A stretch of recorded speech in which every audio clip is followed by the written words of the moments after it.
Donc, je vais enlever la culasse. On va pouvoir enfin voir la gueule des pistons. Ok? Bon, ce moteur est sain. Les pistons sont bien. Ils ne sont pas fissurés. Il n'y a pas d'amorce, il n'y a rien. C'est très bien. Ce qui est très bizarre, c'est que ce moteur est dégueulasse au niveau... Tu vois, là, il est rouillé. La peinture, elle s'écaille. Par contre, dedans, il est ultra propre. Dans les zones d'eau,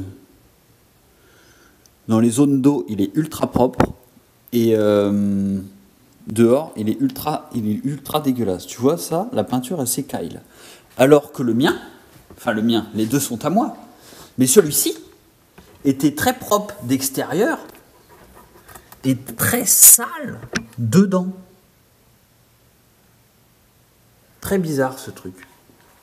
Pourtant, j'ai toujours mis du liquide de refroidissement Volkswagen et vidange tous les 10 000. Ce moteur-là, je ne le connais pas du tout. Donc, nous avons plus que ce putain de boulon à défaire avant d'aller voir l'embiellage. Et donc, je rappelle qu'il y a une chose qui me chagrine, que je ne comprends pas, c'est que ces putains de têtes de thé de bielle sont, comme je l'ai déjà dit dans les autres vidéos, ont été cassées pour être assemblées, ce qui est normal sur tous les moteurs, sauf le 130 et le 150, qui sont censés avoir des têtes, des paliers, je ne sais pas comment ça s'appelle, cette chose-là, ce cavalier-là. Non, d'ailleurs, ça c'est l'arbre à câble, je dis de la merde, c'est cavalier-ci. Voilà. Tu sais quoi, ça, je te ferai une photo, parce qu'avec la caméra, on ne voit pas la subtilité de ce truc. Donc, ces teutés-là, cette petite teutée, normalement sur le ASZ et le ARL, donc le 130 et le 150, ces bielles sont au niveau de l'assemblage, ici même, rectifiées. Ce qui n'est pas le cas de ce moteur-là, alors que ça devrait l'être. Donc, en ouvrant celui-ci, nous allons pouvoir voir si ces bielles sont bien d'origine et que j'ai lu de la merde dans les documentations, ou si là-dedans il y a bien des bielles rectifiées au niveau de l'assemblage. Et donc, alors par contre, un truc, c'est que si ça, c'est pas des bielles d'origine, ça veut dire que c'est des bielles d'un moteur plus petit. C'est peut-être plus léger également. Je n'en sais absolument rien. Ce qui est sûr, c'est que j'ai toujours respecté les temps de chauffe, ce genre de choses, bien faire monter, mettre de la bonne huile, faire les vidanges souvent. J'ai toujours respecté le moteur en tant que chauffe. Par contre, quand c'était chaud, mon pauvre vieux, il a pris dans les dents ce truc. Mais alors il a pris tout le temps à fond, tout le temps solité, pleine balle. C'est simple, je consommais 7 à 8 litres, donc de moyenne. Donc tu peux voir comment je tapais dedans. Donc vu que je tapais dedans, ces bielles sont largement suffisantes. Peut-être que ce moteur marchait fort, peut-être pour ça. Ça peut faire partie des raisons. Petit mystère qui va bientôt être résolu. On va savoir ça. Donc dans tous les cas, j'ai un bloc sain, j'ai des pistons qui ont l'air sains. Alors que là-bas, j'ai un bloc qui est beau d'extérieur, mais qui est un peu malsain de dedans. J'ai également un piston de fissuré. Donc maintenant, je fais quoi? Sachant que cette Golf, c'est poubelle, et que cette Golf, je la kiffe. Je vais monter, je pense, ce moteur-là. Et je vais observer les culasses également. Je pense que la culasse va rester avec elle-même. Je vais racheter un piston pour celui-ci. Par contre, je préfère largement ma boîte de vitesse. Donc ça, c'est la boîte de vitesse de la noire, et ça, c'est la boîte de vitesse de la bleue. Donc celle-ci va être ouverte. Enfin, celle-ci aussi, les deux vont être ouvertes. Car celle-ci est très capricieuse au niveau des vitesses, et celle-là a les joints speedomore. Donc voilà ce qu'il en suit des vidéos. Donc là, j'enlève la poulie, j'ouvre le va-vase. Je t'ai déjà montré tout ça dans les autres vidéos. Donc la prochaine fois que je filmerai, ce sera en présence de la bielle dans les mains. Bon, je t'avais dit que la prochaine fois que je filmerai, que j'aurai une bielle dans les mains. Donc, c'est pas le cas. Mais par contre, là, on les voit. Donc, nous avons la pompe à huile. Bon, j'ai enlevé le cache en plastique avec la vis qui vient là. Donc, je peux te dire que l'info que j'ai vue est fausse. Ceci est une bielle, tu vois, on ne voit pas l'assemblage. On ne voit pas l'assemblage. Pourquoi? Parce qu'il est parfait, parce que c'est comme je te dis, on le voit mais très léger. Franchement, là, à l'œil nu, je le devine. Je le devine parce que je sais qu'il y en a un, sinon on ne le verrait pas.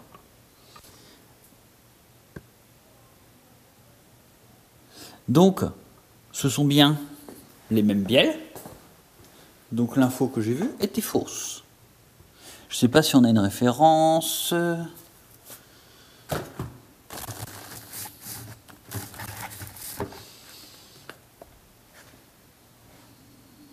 C'est pas du tout. H880 ou 088H, je sais pas. Et là on a H88. Ah non, c'est 038HDE. Et là on a 038HDE. Ce sont bien les mêmes. Donc on peut apercevoir là-bas. Alors attends. Tu vois le piston qu'a le Troux et le graisseur qui est pile en face du Troux. Je ne sais pas si on voit. Donc peut-être que le piston numéro 2 a pété parce que sur ce bloc-là, ce qui peut arriver, c'est que le petit gicleur d'huile qui va nourrir le piston est peut-être bouché. Donc ce moteur est plutôt cool, tu vois. Là, il n'était pas beau de dehors, mais en fait de dedans, il est très beau. Tu vois, il n'y a pas de limaille sur les paliers. Donc les paliers vont bien. Je vais juste enlever la pompe à huile pour me faire une petite vérif du jeu sans desserrer, tu vois. Parce que du coup, ça va m'éviter de changer les vis, de changer... C'est vrai qu'arrivé là, tu te dis, putain, on change les coussinets. Mais il est tellement propre que j'ai même pas envie. Je sais pas si du bas... Parce que lui, c'est sûr, je vais racheter un piston, je vais changer tous les coussinets, les segments, tout bien. Mais lui, en fait, ce moteur, il avait deux défauts. Collecteur percé, turbo géométrie variable bloqué, et j'ai vu aussi que le cache, le reniflard là, était percé. Donc, 3 bonnes raisons pour que l'ancien proprio se fasse pas chier et me dise que ce moteur ne fonctionne plus. Mais là, j'ai envie de te dire, il n'y a rien dans la crépine est propre. Je vais regarder si je peux pas tester la pompe à huile parce que c'est quand même la base de chez la base. Pompe à huile morte égale moteur mort. Donc ça c'est la base de tout. Franchement, j'ai même pas envie d'y toucher. Je vais juste vérifier le jeu et si ça fait comme sur l'autre où tu as les deux demi-lunes de l'axe du milieu, du tourillon du milieu qui font de la merde comme l'autre. Sinon, bah, je vais remonter comme ça, je crois. Ce que je sais pas, c'est... Putain, je ferais bien un petit nettoyage des pistons quand même. Je vais nettoyer les têtes au-dessus. Et je vais nettoyer... Non, je pense que je vais pas investir... Je sais pas, je vais arrêter, je vais réfléchir. Je vais bien faire couler l'huile que je vais réfléchir. Parce que, admettons du bas. Là, t'es du bas. Voilà. Le moteur, il est posé dans la voiture. Il est sur son cylindre bloc et la boîte, elle est là. Donc, admettons, t'enlèves ta boîte, t'enlèves ton volant moteur. Ça, tu peux faire sans déposer le moteur. Il y a une petite après-midi de boulot, mais voilà.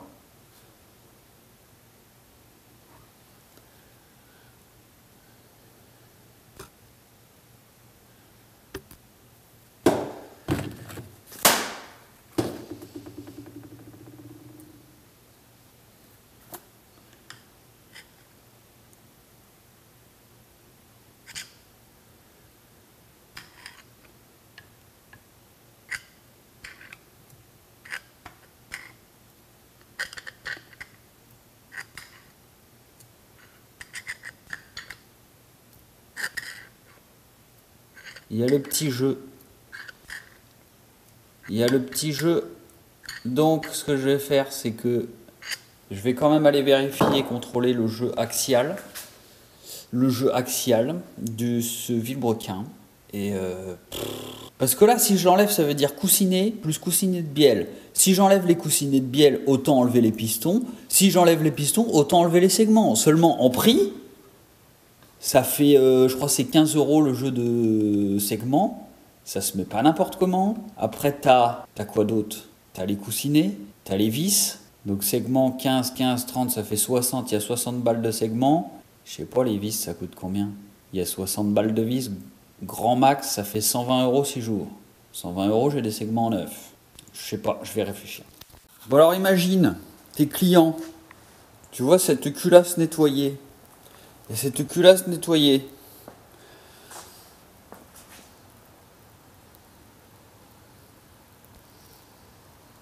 cette culasse a été nettoyée, comme d'habitude, par mes soins, avec pinceau, liquide de frein, laissé tremper 2 semaines,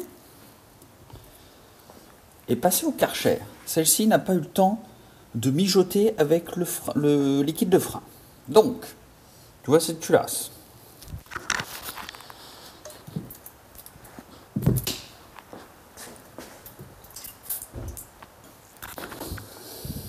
Je te montre. Hein.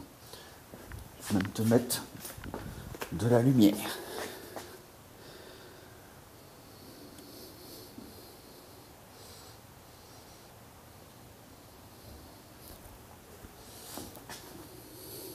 Tu vois la diff? Donc maintenant, imagine tes clients. Je te dis, oui, bonjour. Qu'est-ce que vous voulez? Une culasse? Je vous laisse le choix entre celle-ci et celle-ci. Tu vas choisir laquelle? Ben celle-là parce qu'elle brille plus, mais regarde. Regarde. Tu vois ça? Tu vois ça? Celle-ci, ce bloc-là, cette voiture-là. Celle-ci, ce bloc-là, cette voiture-là. Donc, je te dis, hey, frère, je veux la plus jolie des deux. C'est celle-là la plus jolie des deux, elle a été mieux nettoyée, mais regarde.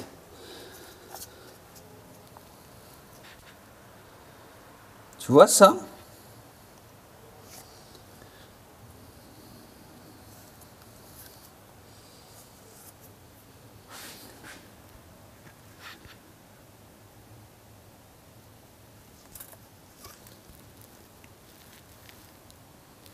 C'est pas beau, hein?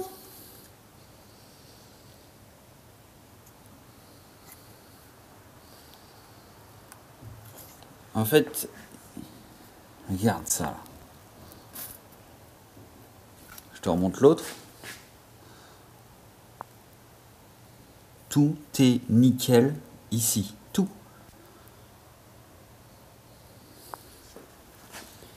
Donc celle-là a dû avoir un jour un liquide de refroidissement de très mauvaise qualité qui a bouffé l'alu au niveau du plan de joint de culasse. Et donc, c'est pas moi parce que j'ai toujours mis du liquide Volkswagen. Et je me demande même si c'était pas de l'eau parce que c'est tout rouillé. Ce bloc-là d'extérieur est propre. Et dedans, il est rouillé. Ce bloc-là d'extérieur est tout pété. Mais dedans, il est nickel. Donc il y a eu un mauvais liquide de refroidissement. Et voici la conséquence de cette merdasse. Donc, je vais finir par renettoyer proprement les petits fûts, les petits passages d'air et de gaz de la soupape, de la culasse. Regarde, j'avais tout bien nettoyé, propre. Enfin bref. Mais du coup, au début, je me suis dit, putain, et lui, c'est chaud, il est pile sur le bord du piston, là. Mais en fait, non, regarde. Je vais te prendre le bon piston, dans le bon sens.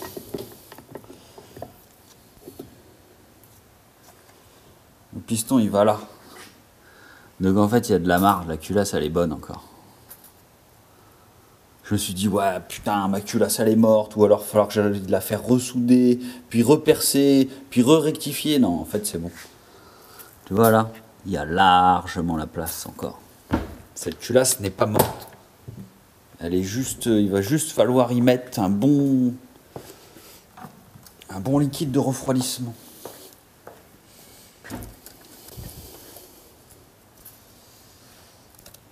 Bien.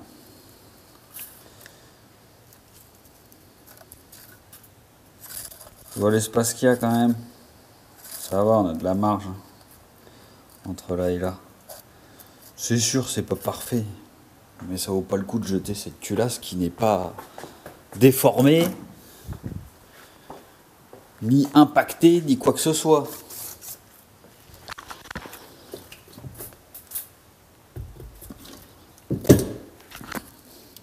Quand même pas mal, tu vois. Bon voilà, c'était la petite parenthèse de la culasse.